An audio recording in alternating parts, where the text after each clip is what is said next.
하나님 말씀 함께 보겠습니다. 오늘 우리에게 주신 하나님의 말씀 창세기 50장 1절부터 14절까지 말씀입니다.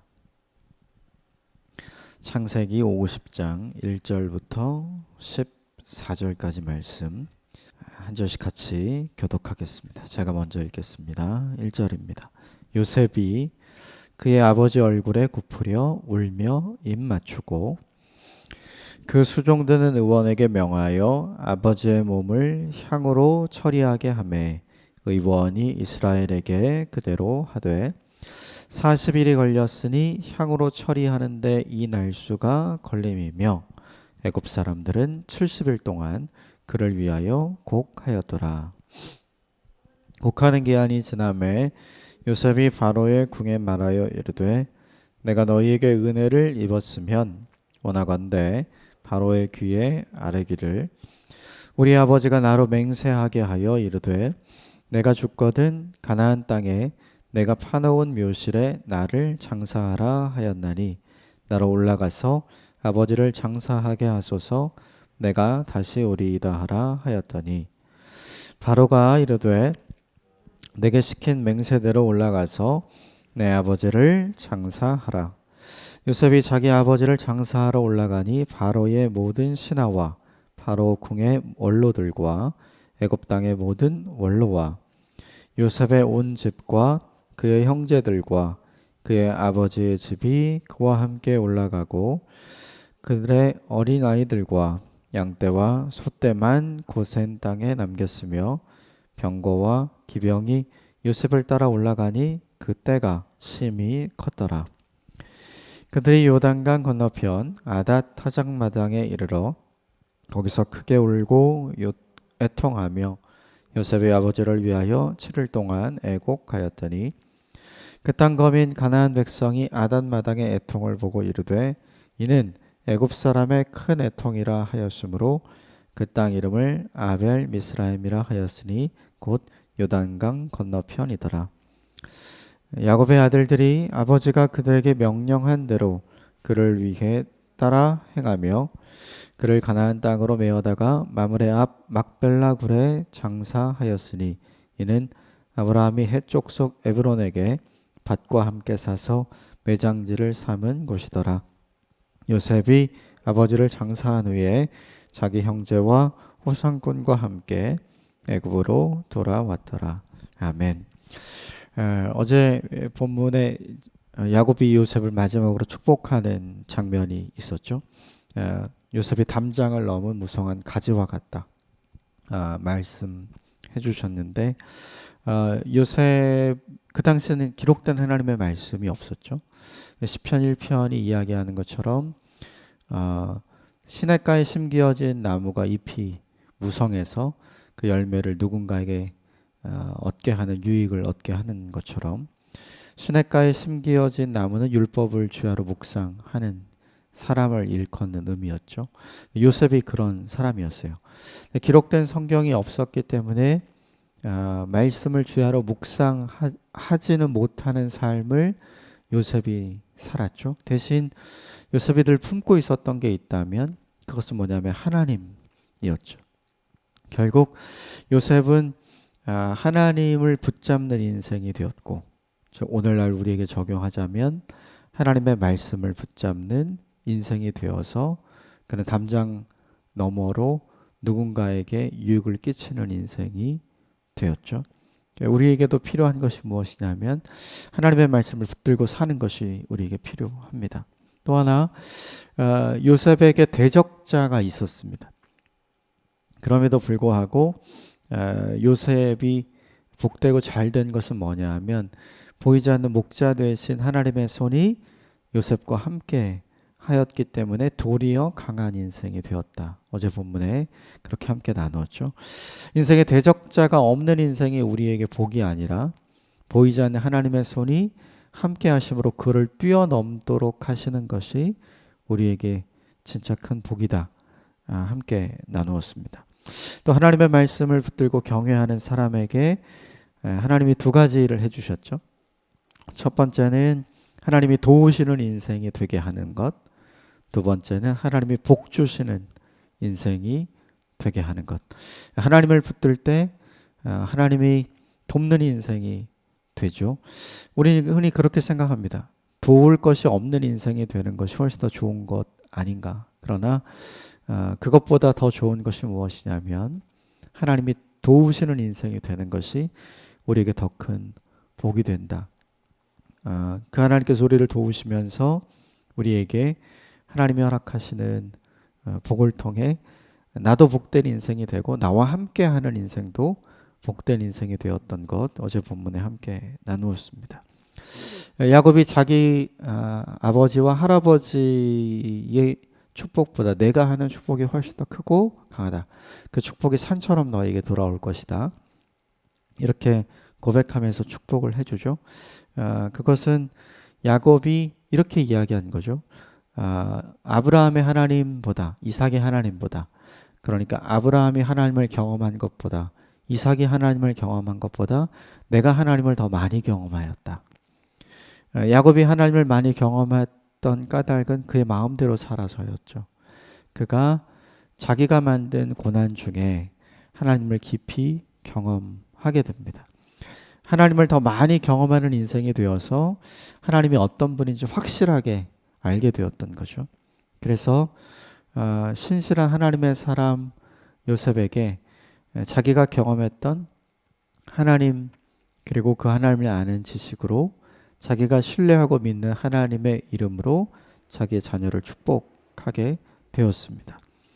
마지막으로 야곱은 자기의 12아들을 이스라엘의 12지파로 만들 생각이 전혀 없었어요. 왜냐하면 그들의 삶을 돌아보면 믿음도 없고 신앙도 없고 또 하나님을 경외하는 것도 없었기 때문이죠. 그런데 하나님의 생각은 조금 달랐습니다. 야곱의 생각과는 달리 야곱의 모든 자녀들을 이스라엘의 12지파로 준비하시는 것이 하나님의 생각이었죠. 그러니까 우리의 생각과 하나님의 생각이 전혀 다르다는 것을 고백할 때 하나님께서 우리에게 허락하시는 인생의 꿈이 이루어지죠. 그래서 우리에게 중요한 것이 있다고 말씀드렸습니다. 내 관점으로 세상을 보고 가족을 보고 그리고 내게 일어난 사건과 사고를 보는 것이 아니라 하나님의 관점으로 그것을 바라보는 것이 우리에게 중요하다. 그 관점을 사모하는 인생을 살게 되기를 주님의 이름으로 축복합니다. 오늘은 창세기 마지막 장입니다. 오늘과 내일 본문을 통해서 드디어 장례하는 장면이 등장하는데 오늘 본문이 야곱의 장례식 전체를 알려줍니다. 세 가지 정도만 함께 나누겠는데요. 먼저 3절을 같이 보겠습니다. 3절 시작. 40일이 걸렸으니 향으로 처리하는 데는 이 날수가 걸림이며 애굽 사람들은 70일 동안 그를 위하여 곡하였더라. 거기 애굽 사람들은 70일 동안 그를 위하여 곡하였더라. 야곱을 위해서 곡하였다는 의미이죠. 야곱은 사실은 요셉의 아버지잖아요. 그러니까 이 본문을 보면 미라로 만드는데 그러니까 바로가 머물고 있었던 또 요셉이 있었던 애굽에서 가나안으로 넘어가야 되기 때문에 시체가 부패하면 안 되잖아요. 그래서 그 부패를 막기 위해서 우리가 흔히 알고 있는 미라로 만들기 위해 향 처리를 하는데 40일이 걸리고 그리고 야곱의 장례를 애곡하는 기간 그게 70일이었다 이렇게 이야기하는데 사실 야곱은 바로의 신하도 아니에요. 그리고 야곱이 애굽에 와서 애굽 사람들에게 한 것도 없어요. 그런데 오늘 본문을 보면 야곱의 장례를 마치 애굽의 위대한 일을 한 어떤 사람의 국장을 치르듯이 지금 야곱의 장례를 하고 있거든요. 이 본문을 보면서 우리가 조금 생각해 봐야 될 것이 있죠. 왜 사람들이 70일 동안이나 야곱을 위해 또 아버지를 잃은 슬픔 가운데 있는 요셉을 위해 위로하고자 70일 동안 울었는가? 이유는 되게 간단합니다. 그것은 무엇이냐면 요셉이 사랑과 존경을 받는 인생이었기 때문에 그렇죠. 애굽 사람들에게 요셉이 사랑과 존경을 받는 인생이었어요. 요셉이 사랑과 존경을 받을 수 있었던 이유는 7년의 풍년 기간 동안 7년의 흉년 기간을 잘 준비했던 것, 그리고 7년의 흉년 기간 동안 모든 사람들이 살아날 수 있도록, 그리고 그들이 가지고 있었던 짐승들도 함께 살아갈 수 있도록 함께 길을 만들고 함께 방법을 만들어서 함께 희망을 가지고 그 7년의 기간을 잘 보낸 것. 그리고 흉년이 끝나고 나서 아무것도 없는 사람들에게 토지를 다시 나누어 주고 또 종자를 나누어 주면서 흉년 이후의 미래를 안정적으로 살아갈 수 있도록 삶의 터전을 만들어 준 것이 누구냐 하면 요셉이었죠. 그러니까 애굽 사람들도 요셉이 진심으로 우리를 위하는 사람이었구나라는 사실을 그 기간을 통해서 다 경험하고 확인하게 된 거죠. 처음에는 오해도 있었을 거예요. 왜 이렇게 비싼 돈을 내고 1년치 먹을 양식을 이렇게 사야 하는가? 우리 집에 있는 짐승들, 또 소떼, 나귀떼, 낙타떼 다 주고 나서 왜 1년치 먹을 양식을 사야 하는가? 이제는 아무것도 없는데 내가 가지고 있는 토지까지, 그리고 심지어는 자신의 몸까지 바로에게 종으로 팔면서 내가 이렇게 살아야 하는가? 사람들이 굉장히 큰 자괴감에 빠졌을 가능성이 높죠.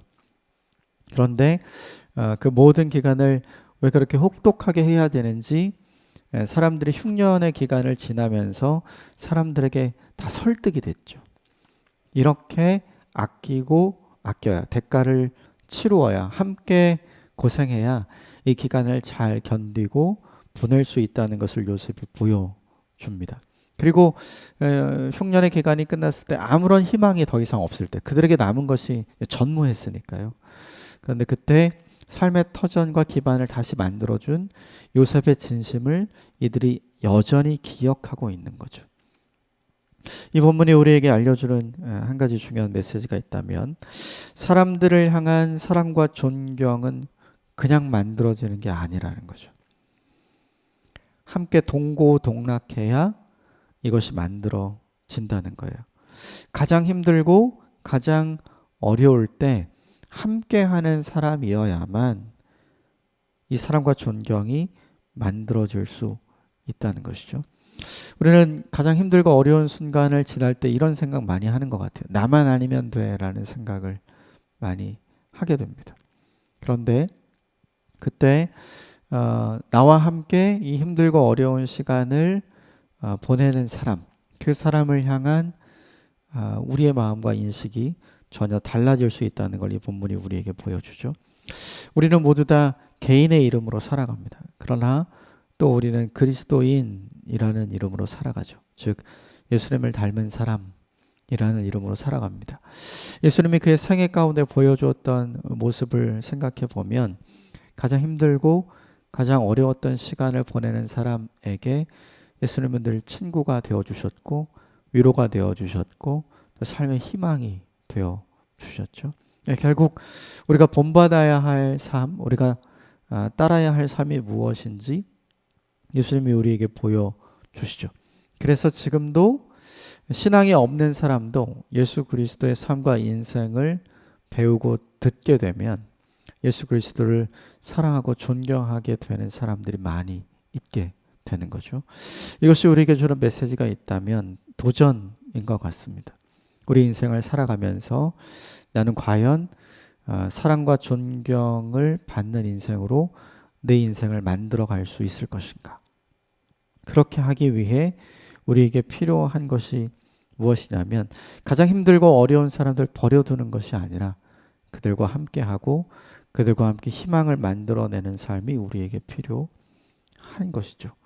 어쩌면 주님께서 그분의 모든 사역을 우리에게 맡겨주신 까닭이 바로 여기에 있지 않은가 생각하게 됩니다. 오늘 하루를 살아가면서 우리가 할 수 있는 일을 하였으면 좋겠습니다. 힘들고 어려운 사람과 함께 하는 일을 할 수 있다면 그 일을 감당했으면 좋겠고요. 또 그들을 위해 기도할 수 있다면 그들을 위해 기도하는 오늘 하루가 되기를 주님의 이름으로 축복합니다. 그 이후에 4절부터 9절까지가 이제 구체적으로 장례를 치르는 장면이 등장을 해요. 4절부터 6절까지의 말씀은 요셉이 바로에게 청하는 장면이 등장합니다. 우리 아버지의 유언이 애굽에서 장례를 치르는 것이 아니라 가나안 땅으로 돌아가서 장례를 치르는 것입니다. 그래서 가나안 땅으로 돌아가서 장례를 치르고 돌아올 테니 장례를 치를 수 있도록 허락해 주십시오라고 하는 장면이 4절부터 6절인데 6절 말씀만 같이 읽어보겠습니다. 6절 시작. 바로가 이르되 그가 내게 시킨 맹세대로 올라가서 내 아버지를 장사하라. 그 요셉이 허락해 주는 장면이 본문에 등장하죠. 요셉의 현재 위치는 애굽의 총리였어요. 그러니까 그는 그 애굽의 고위 관리직이었고 실제로 바로의 뒤를 이어서 애굽을 통치하는 사람이었기 때문에 자리를 비워서는 안 되는 사람이죠. 애굽에서 가나안 땅 헤브론 막벨라 굴까지 왔다 갔다 하는데 걸리는 시간, 그리고 실제로 장례를 치르는 시간, 지금이야 짧게 갔다 올 수 있는 시대이지만 이 시대는 그런 시대가 아니잖아요. 그러니까 얼마나 걸릴지 알지 못해요. 바로의 입장에서 생각해 보면 허락 안 하면 그만인 거죠.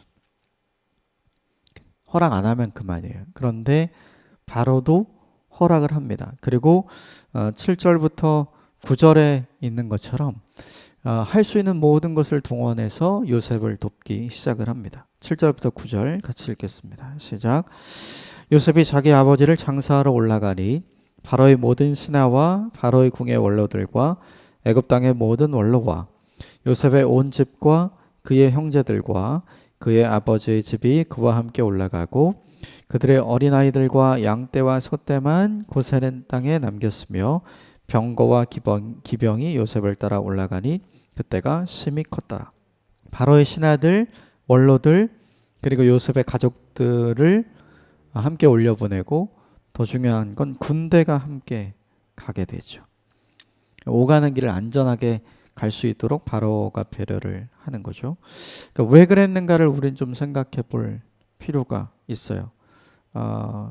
우리 1절, 2절, 3절을 통해서 요셉을 위로하고자 했던 요셉의 진심이 통했던 애굽 사람들처럼 바로에게도 요셉의 진심이 어떤 건지 통했기 때문이죠.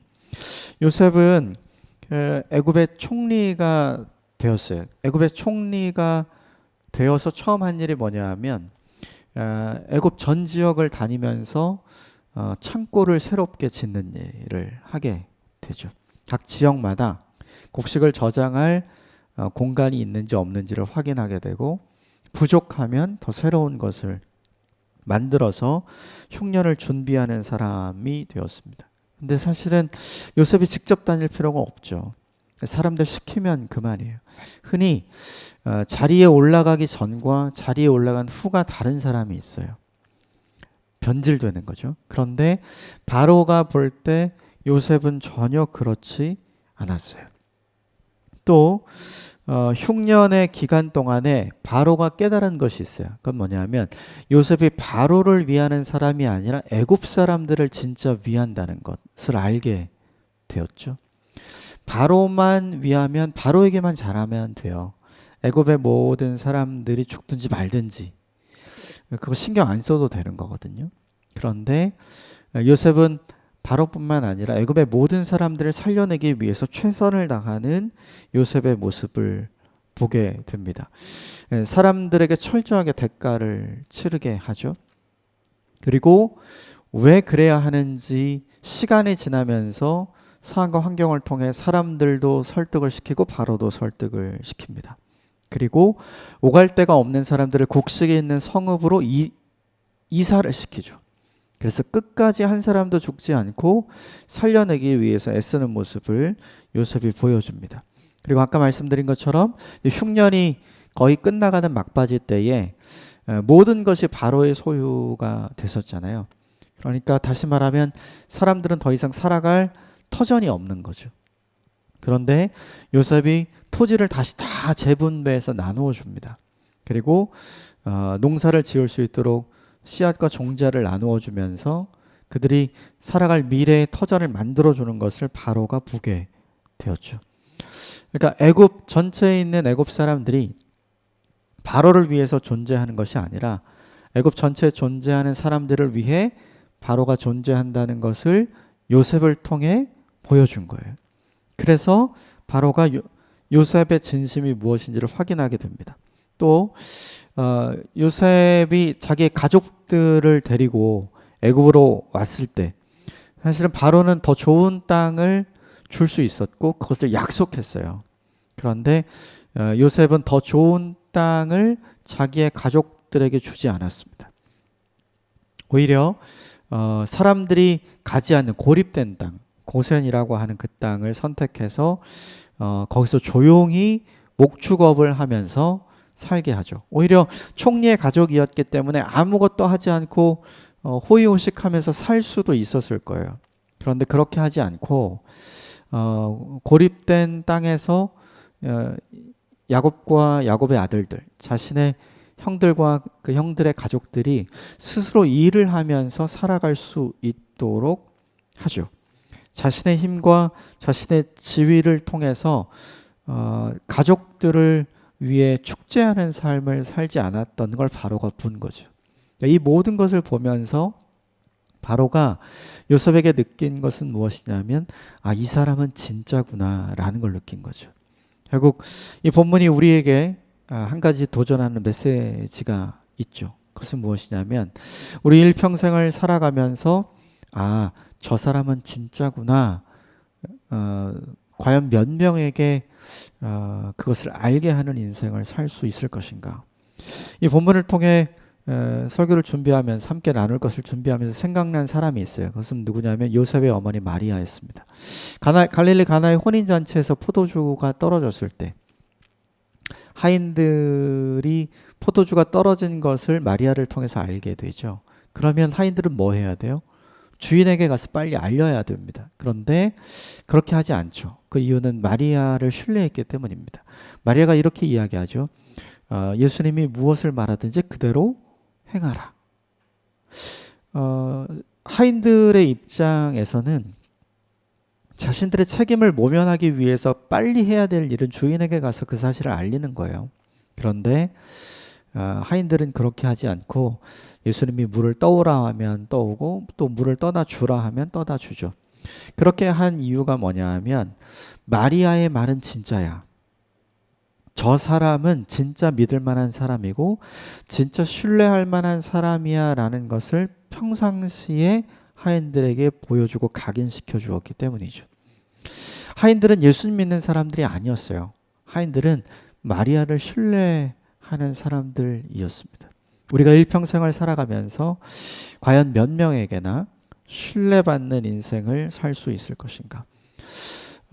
오늘 본문에 요셉을 통해서 애굽의 기적이 일어났던 것처럼 또 마리아를 통해서 끝까지 마리아를 신뢰하고 예수님의 말씀에 순종했던 하인들을 통해서 그 집에 아름다운 기적이 일어났던 것처럼 신실한 하나님의 사람을 통해서 성실한 하나님을 통해서 하나님은 하나님의 기적의 역사를 만들어 가시는 줄 믿습니다. 결국 이 본문이 우리에게 보여주는 것이 무엇이냐면 누군가에게 신뢰할 만한 인생이 되어야 한다는 것입니다. 가족에게 신뢰받는 인생이 되십시오. 그리고 나와 함께하는 사람들에게 신뢰받는 인생을 만들어 가시기를 주님의 이름으로 축복합니다. 마지막으로 한 가지만 더 나누겠습니다. 12절 같이 보겠습니다. 12절 시작. 야곱의 아들들이 아버지가 그들에게 명령한 대로 그를 위해 따라 행하며 야곱의 아들들이 아버지가 명령한 대로 행했다. 이렇게 기록이 되어 있죠. 야곱의 아들들은 아버지가 명령한 대로 한 적이 없었어요. 늘 아버지에게 불만이 많았었고 또 아버지가 걱정하는 일들을 했었고 하나님이 보시기에 죄악된 일들을 늘 했어요. 요셉이 아버지에게 그것을 이야기를 해도 상관없이 그 일을 계속해서 했던 사람들이 야곱의 아들들이었죠. 그런데 오늘 야곱의 아들들이 변화되었죠. 야곱의 유언대로 지금 순종하고 있죠. 야곱이 죽었기 때문이고 야곱이 없기 때문인가? 아니요, 그렇지 않습니다. 요셉을 통해서 야곱의 집안에게 그리고 자신들에게 하나님이 어떤 일을 행하셨는지 지금 확인하고 알고 경험했잖아요. 그러니까 자신들을 향해서 하나님이 하신 일이 무엇인지를 깨달았기 때문에 순종하고 있는 겁니다. 그들에게 일어났던 일은 이것이죠. 원래는 요셉을 통해서 복수를 받아야 마땅했죠. 그런데 요셉을 통해서 그들은 용서와 은혜를 경험하죠.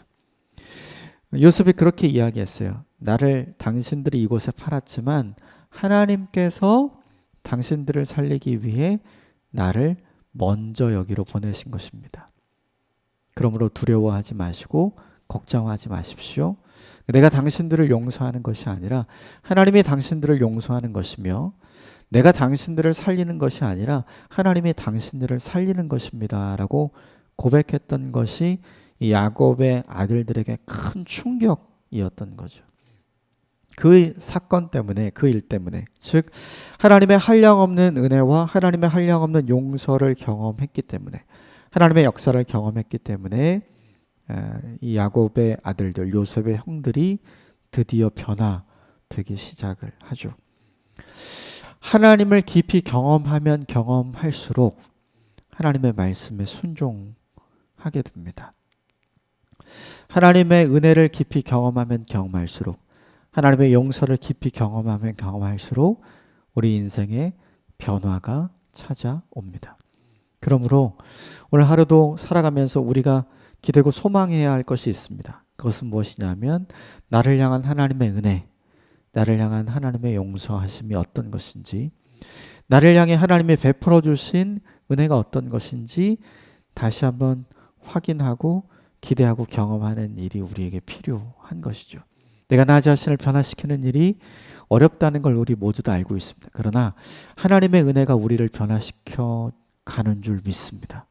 그러므로 그 하나님의 은혜를 간절히 사모하는 오늘 하루가 되시기를 주님의 이름으로 축복합니다. 함께 기도하겠습니다.